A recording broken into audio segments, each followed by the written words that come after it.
To ensure a thorough assessment of an organisation's adherence to its internal policies, procedures and external compliance obligations, a comprehensive evaluation process must be initiated. This begins with acquiring and thoroughly understanding the relevant organisational guidelines and compliance mandates. This is what an organisation requires to remain compliant. Following this, an evaluation methodology is crafted, tailored to effectively measure the organisation's compliance status.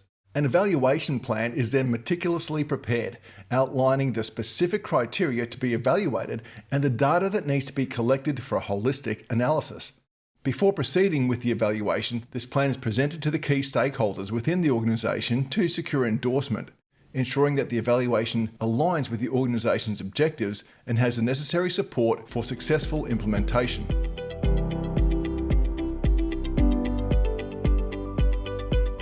While evaluation plans and audit plans share similarities in their goals to assess and improve organisational processes, there are notable differences in their focus, scope and execution. Firstly, with regards to purpose and focus, a compliance evaluation plan is primarily focused on assessing whether an organisation's operations and procedures adhere to specific legal requirements, standards or guidelines. It's designed to ensure that the organisation is following the rules and regulations relevant to its industry or sector. An audit plan, on the other hand, is a broader examination that can encompass financial audits, operational audits, or compliance audits as a subset. Audits can be conducted to meet both internal objectives and external regulatory or certification requirements. Also, the scope and depth. Compliance evaluation plans tend to have a narrower scope, while audit plans are generally more comprehensive, covering a wide range of areas within the organisation. Third is the process and methodology. Compliance evaluation involves identifying applicable regulations and standards, reviewing the state of current compliance, assessing risks, and evaluating the effectiveness of the current compliance measures. An audit plan will outline the specific objectives, scope, timing, and resource allocations for the audit.